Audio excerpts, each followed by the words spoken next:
सभी को नमस्कार। श्रीमती गुमानबाई पन्नालाल भंसाली राजकीय कन्या महाविद्यालय पाली से मैं जितेश कुमार जांगिड़, सहायक आचार्य चित्रकला, सर्वप्रथम आप सभी का ऑनलाइन ई क्लासरूम में हार्दिक स्वागत करता हूं।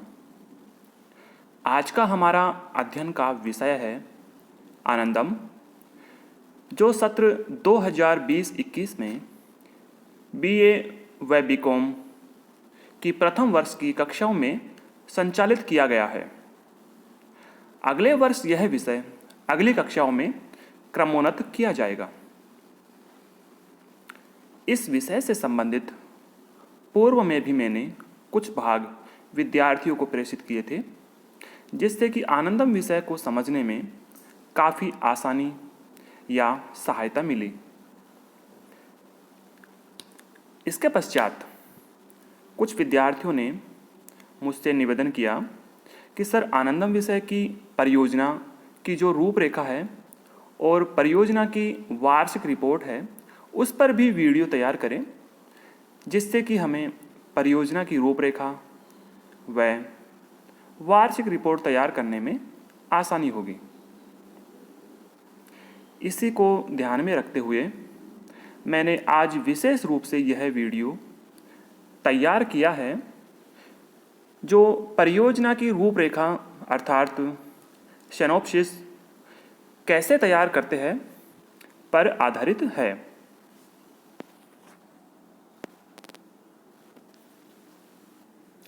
इसके जरिए आपको परियोजना की रूपरेखा या सिनॉप्सिस तैयार करने में आसानी होगी।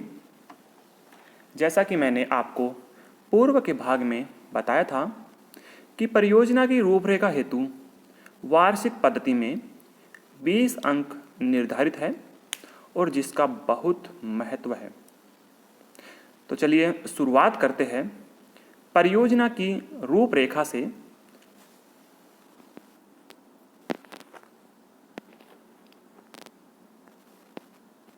जिसमें सर्वप्रथम मैं आपके सामने रूपरेखा का एक प्रारूप प्रस्तुत कर रहा हूं, जो आप सभी के पास भी उपलब्ध है। और इस प्रारूप में कुछ बिंदु दिए गए हैं जिनका हम अध्ययन करते हैं। तो चलिए शुरुआत करते हैं। इसमें जो पहला बिंदु है, मुख्य बिंदु, वो है आनंदम विषय के तहत छात्र सामुदायिक परियोजना की रूपरेखा का नमूना। और इस नमूने में जो बिंदु दिए गए हैं, उनमें पहला बिंदु है कॉलेज या विभाग या विश्वविद्यालय का नाम, जिसमें आप जिस कॉलेज में, विभाग में या विश्वविद्यालय में अध्ययन कर रहे हैं उसका नाम आएगा। उसके बाद इसमें जो हम केवल बिंदुओं को भी पढ़ेंगे, आगे मैं इसमें क्या करना है वो बताऊंगा। दूसरा बिंदु है कॉलेज का समर्पित आनंदम जीमेल आईडी। तीसरा बिंदु है परियोजना का शीर्षक। चौथा बिंदु है सामुदायिक सेवा का स्थान, उसका नाम। फिर पांचवा बिंदु है मेंटर या परामर्शदाता का नाम। छठवां बिंदु है कक्षा या सेमेस्टर। सातवां बिंदु है प्रतिभागियों का विवरण, जिसमें पूर्व में मैंने आप सभी को व्हाट्सएप के माध्यम से आप सभी के समूहों का विभाजन करके एक आपको लिस्ट भेजी थी, जिसमें प्रत्येक समूह में 10 छात्राएं शामिल हैं। इस प्रकार से आप देख सकते हैं प्रतिभागियों के विवरण में क्रम संख्या 1 से लेकर के 10 तक छात्राएं हैं और इनमें सभी प्रतिभागियों के नाम, उनके संपर्क का विवरण जैसे मोबाइल नंबर और उनके हस्ताक्षर इत्यादि। और नीचे जो परामर्शदाता है, जो मेंटर है, उसके हस्ताक्षर हो जाएंगे। इसी प्रकार से आगे चलते हैं। समूह परियोजना की रूपरेखा में निम्नलिखित संक्षिप्त विवरण होंगे, जिसमें हमें कुछ बिंदुओं का अध्ययन करना होता है। जैसे पहला है परिचय, दूसरा बिंदु है परियोजना के उद्देश्य, तीसरा बिंदु है कार्य का चिन्हित क्षेत्र। चौथा बिंदु है लक्षित लाभार्थी। पांचवें बिंदु में है अपनाई जाने वाली पद्धति या प्रक्रिया का विवरण। छठवां बिंदु है सरकारी या गैर सरकारी संगठन का नाम इत्यादि इसमें शामिल है। और फिर बाद में है छात्रों के हस्ताक्षर। इस प्रकार से जो 10 छात्र छात्राएं हैं उनके हस्ताक्षर किए जाएंगे। ये तो हो गया प्रारूप। अब हम इस प्रारूप को कैसे तैयार करेंगे, इसके दिए गए बिंदुओं के अनुसार रूपरेखा कैसे तैयार करनी है, उसका विस्तृत अध्ययन करेंगे। सबसे मुख्य बिंदु जो है पहला, आनंदम विषय के तहत छात्र सामुदायिक परियोजना की रूपरेखा का नमूना, जिसमें जो पहला बिंदु है वो है कॉलेज या विभाग या विश्वविद्यालय का नाम। जिस प्रकार से आप कॉलेज की छात्राएं हैं तो आपके कॉलेज का जो नाम है वो है SGPB राजकीय कन्या महाविद्यालय पाली। इस प्रकार से आप नाम लिख सकते हैं या पूरा नाम भी लिख सकते हैं, श्रीमती गुमानबाई पन्नालाल भंसाली राजकीय कन्या महाविद्यालय पाली। और अगर आप विश्वविद्यालय में पढ़ते हैं तो विश्वविद्यालय का नाम आ जाएगा। इसी प्रकार से दूसरा बिंदु जो है वो है कॉलेज को समर्पित आनंदम जीमेल आईडी। कॉलेज की जो जीमेल आईडी है वो अलग है और आनंदम के लिए जो एक अलग ही जीमेल आईडी तैयार की गई है वो जीमेल आईडी है anandamgirlspali@gmail.com। और यही जीमेल आईडी आप समस्त छात्राओं को अपनी रूपरेखा में लिखनी है। ये जो 2 बिंदु हैं वो सभी समूहों के समान ही होंगे लगभग। इसके अलावा और भी कुछ बिंदु है वो समान हो सकते हैं। बाकी तीसरा बिंदु जो है, जैसे इसमें है परियोजना का शीर्षक। परियोजना के शीर्षक में आप सभी को मैंने 10 समूहों में विभाजित किया था और 10-10 छात्राओं के प्रत्येक समूह में 10-10 छात्राएं शामिल हैं। तो उनको सभी को मैंने शीर्षक भी दिए हैं, विषय भी आपको सभी को दिए हैं। बस उन्हीं विषयों को आपको यहाँ लिखना है। जैसे इस परियोजना का जो शीर्षक है वो है मानपुरा भाकरी कच्ची बस्ती पाली की चयनित गरीब महिलाओं को सशक्त बनाना। जो पाली का एक क्षेत्र है मानपुरा भाकरी, उसको हमने लिया, उसकी जो कच्ची बस्ती है उसको हमने लिया और वहाँ पर जो कुछ महिलाएं जो गरीब है तो उन गरीब महिलाओं को हम उनका चयन करेंगे और उनको हम सशक्त बनाएंगे। चौथा बिंदु है सामुदायिक सेवा का स्थान। कौन सा स्थान है जहाँ पर आप यह परियोजना जो काम करेंगे, जो सामुदायिक सेवा का जो कार्य करेंगे, वो कौन सा स्थान है, उस स्थान का नाम आएगा। अब इसमें वही नाम आएगा जिसमें आप काम कर रहे हैं। मानपुरा भाकरी की जो कच्ची बस्ती है और जो पाली में है तो वो नाम आप यहाँ पे लिख देंगे, मानपुरा भाकरी कच्ची बस्ती पाली। उसके पश्चात 5वां बिंदु है आपके मेंटर का नाम। मेंटर जो आपके परामर्शदाता है, जैसे अभी BA प्रथम वर्ष की कक्षाओं के लिए जो मेंटर नियुक्त किए गए हैं वो है श्री जितेश कुमार जांगिड़। इसी प्रकार से BCom प्रथम वर्ष की कक्षाओं के लिए जो मेंटर नियुक्त किए गए हैं वो है श्री प्रसेन पवार। इस प्रकार से आप अपने मेंटर का नाम लिख सकते हैं। यहाँ पे मैंने मेंटर का नाम नहीं लिखा है, आप अवश्य लिखें। इसके पश्चात जो 6वां बिंदु है वो है आपकी कक्षा और आपका जो सेमेस्टर है वो। तो आपकी जो कक्षा है, आप BA है या फिर आप BCom में है, वो सभी आ जाएगी। इसके पश्चात प्रथम वर्ष की छात्राएं हैं तो BA या BCom भाग प्रथम आपको लिखना है। अगर आप BA की है तो BA भाग प्रथम आप लिखें। यदि आप BCom की छात्राएं हैं तो आप BCom भाग प्रथम लिखें। इसी प्रकार से जो सातवां बिंदु है, जिसका नाम है प्रतिभागियों का विवरण। इसमें समूह की जो प्रत्येक छात्राएं है, जितने छात्राओं का समूह बनाया गया है, आपके 10 छात्राओं का समूह बनाया गया है, तो इसमें जो 10 प्रतिभागी है समूह में, उनका विवरण आएगा। जैसे कि आप देख सकते हैं यहाँ पर एक नीचे तालिका दी गई है, जिसमें क्रम संख्या 1 से लेकर के 10 छात्राओं के नाम, उन सभी छात्राओं के मोबाइल नंबर, उनके जो संपर्क का जो विवरण है वो, और उनके हस्ताक्षर आप सभी को देने हैं। यहाँ पर जो जैसे प्रतिभागियों के नाम है, जैसे तुलिका वैष्णव, पीयू कुमारी, रूपा कोरी, वर्णा यादव, उज्मा तबस्सुम, रेखा शर्मा, भूमि परिहार, जूही गुप्ता, रुंझुन सुतार, लया कपूर, ये सभी जो नाम है, उन सभी नाम के आगे उनके मोबाइल नंबर भी आपको लिखने हैं। इनमें ये जो नाम दिए गए हैं ये कल्पना पर आधारित है, आपको नाम वही लिखने हैं जो आपके समूह में है। और इन सभी नाम के समक्ष जो छात्राएं हैं, उन छात्राओं से संबंधित जो जानकारी है, जैसे उनके मोबाइल नंबर और उस छात्र के हस्ताक्षर आपको लेने हैं। इस प्रकार से यह जो प्रथम चरण है ये पूरा होता है। अगले चरण में चलते हैं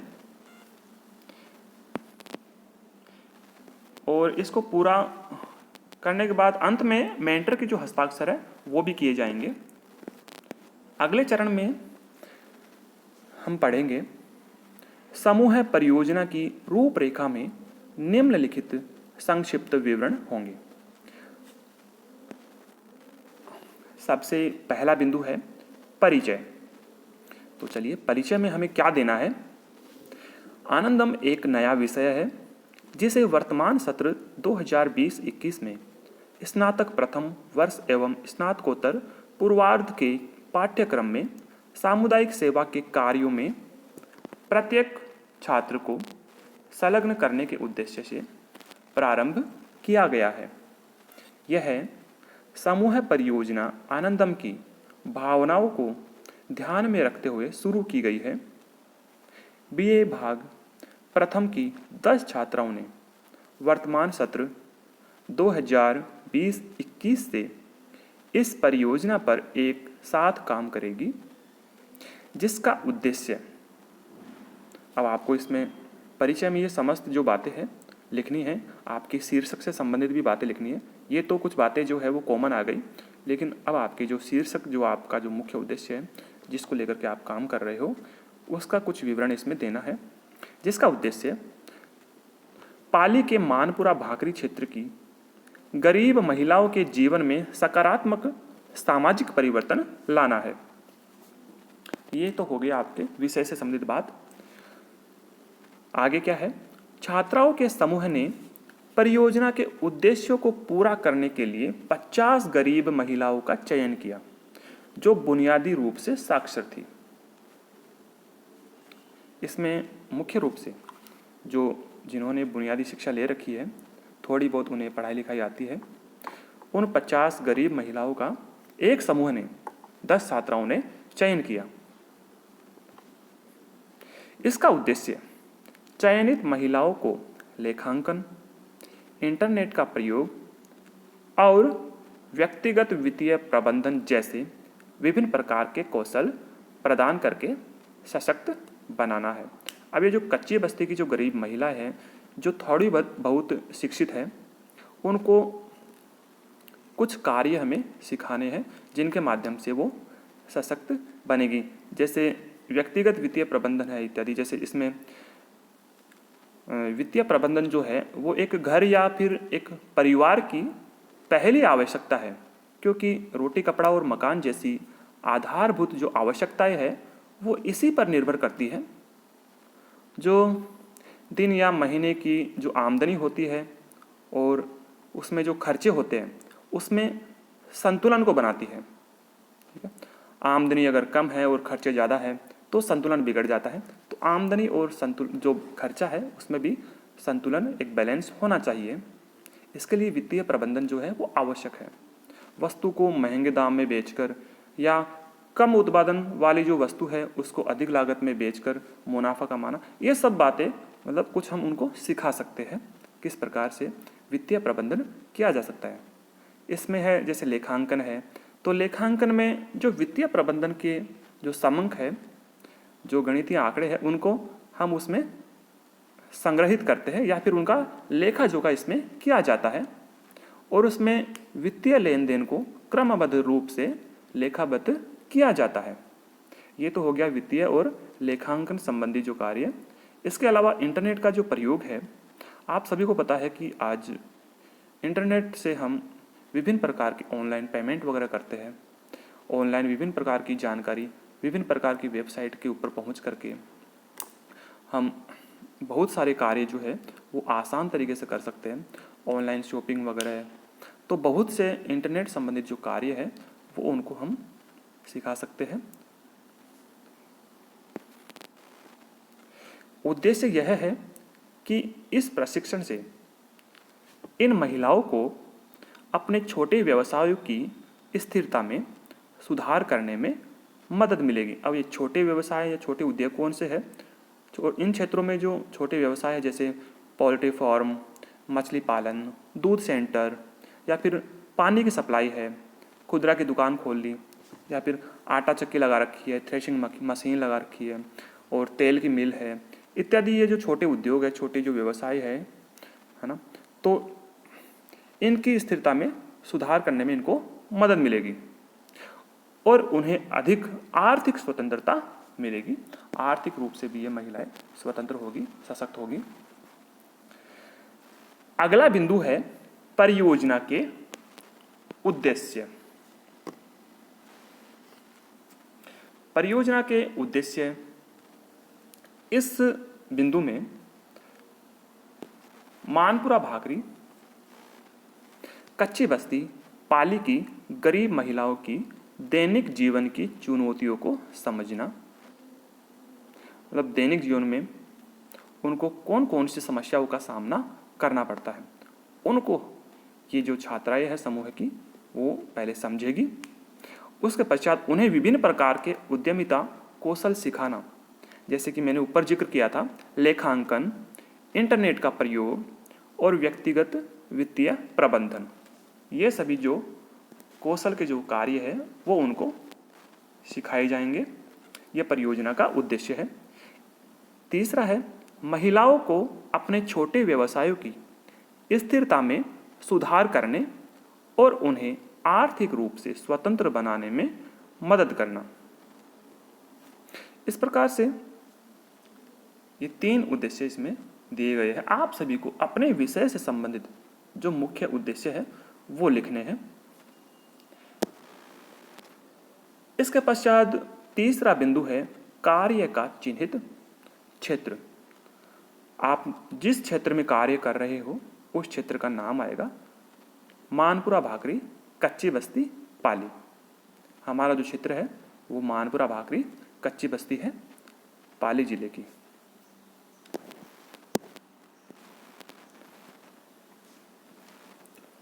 इसके पश्चात चौथा बिंदु है लक्षित लाभार्थी। आपकी ये जो परियोजना है, आपका ये जो कार्य है, जिस उद्देश्य को लेकर आप कर रहे हैं, उनसे कौन सा वर्ग जिसको लाभ मिलेगा इसमें लिखना है। मानपुरा भाकरी कच्ची बस्ती पाली की 50 चयनित गरीब महिलाएं, उनको इस परियोजना से, इस आपके इन कार्यों से लाभ मिलेगा। तो यहाँ पर 25 जो चयनित जो गरीब महिलाएं हैं जिसका आपने चयन किया है, जो बुनियादी तौर पे शिक्षित है, उनको आपने सशक्त बनाया, उनको लाभ मिलेगा। यह आपके लक्षित लाभार्थी है। 5वां बिंदु है अपनाई जाने वाली पद्धति या फिर प्रक्रिया का विवरण। आप इस परियोजना में कौन सी पद्धति या फिर कौन से कार्य जो है कर रहे हैं उसका विवरण इसमें देना है। जैसे कि जो छात्र जो है वो एक समूह में कार्य करेंगे और वो किसी जीओ या फिर किसी एनजीओ के सहयोग से भी मिलकर के काम कर सकते हैं। जैसे कि मैंने यहाँ दिया है एक एनजीओ NVSR नवज्योति विकास संस्थान राजस्थान पाली, यह जो NVSR है वो गरीबों के उन्मूलन से संबंधित कार्य करता है, उनके उत्थान से संबंधित कार्य करता है। तो इनके साथ मिलकर काम करना। इसके पश्चात इसमें दूसरा बिंदु है 10 छात्राओं का समूह है 5 जोड़ों में बट जाएगा। अब जो 10 छात्राएं हैं समूह की, उनको 5 जोड़ों में बांट दिया। हर जोड़े में, एक जोड़े में 2 छात्राएं होगी, इस प्रकार से 5 जोड़े बट गए और प्रत्येक जोड़ी जो है वो 50 चयनित सूचीबद्ध महिलाओं में से, आपने जैसे कि महिलाओं की सूची बना ली 50 की, और उनमें से 10 महिलाओं को गोद लेगी। अब 50 में से जैसे 5 जोड़े बन गए तो एक जोड़े को 10 महिलाएं गोद में लेना होगा। इस प्रकार से दूसरा जोड़ा है वो भी 10 को लेगा, तो 5 जोड़े 50 महिलाओं को 10-10 के हिसाब से गोद लेंगे। तीसरा बिंदु है इसमें प्रत्येक छात्र की जोड़ी है वो अपने समूह की 10 महिलाओं के साथ में, अब क्या है कि काम हमने बांट दिया है, अपने समूह को भी हमने बांट दिया है एक एक जोड़े के हिसाब से, और उनको 10-10 महिलाएं दे दी हैं। और ये जो है प्रत्येक जोड़ा वो 10 महिलाओं के साथ दैनिक आधार पर लगभग 1 घंटे का उन महिलाओं को प्रशिक्षण देगा तथा महिलाओं को उद्यमिता कौशल जैसे कि लेखांकन, इंटरनेट का उपयोग और व्यक्तिगत वित्तीय प्रबंधन, ये जो छात्राएं हैं वो सिखाएगी। मतलब प्रत्येक जो जोड़ा है वो अब जो अपना निश्चित उद्देश्य है समूह का, उस उद्देश्य पर काम करेगा। तो ये तो हो गया अपनाई जाने वाली पद्धति और उस प्रक्रिया का विवरण। छठवां मुख्य बिंदु है सरकारी निकाय या फिर गैर सरकारी संगठन का नाम। अब जो भी GO NGO है, यहाँ जिस NGO का सहारा लिया जा रहा है वो है NVSR पाली, नवज्योति विकास संस्थान राजस्थान पाली के सहयोग से ये कार्य जो है, जो परियोजना है वो पूरी की जा रही है। उसका आप नाम दे सकते हैं। अगर आप किसी GO या NGO से नहीं जुड़े तो कोई बात नहीं, लेकिन अगर आप सहयोग ले तो ज़्यादा अच्छा है, आपके कार्य में भी निखार आएगा, आपका कार्य भी अच्छा होगा, परियोजना भी अच्छी होगी, और वहाँ इस कार्य के दौरान आपको किसी GO या NGO के माध्यम से आपको प्रमाण पत्र भी प्राप्त होगा। अंत में जो समस्त छात्राएं हैं, समूह की जो छात्राएं हैं 10 छात्राएं, वो अपने 1 से लेकर के 10 जो क्रम संख्या है इस हिसाब से अपने हस्ताक्षर करेगी। इस प्रकार से अपनी यह जो रूपरेखा है, किस प्रकार से हमें तैयार करनी है, यह रूपरेखा पूर्ण होती है। आप सभी छात्राएं इस वीडियो को ध्यान से समझें, ध्यान से देखें। इसके पश्चात आपको परियोजना की रूपरेखा बनाने में आसानी होगी। धन्यवाद।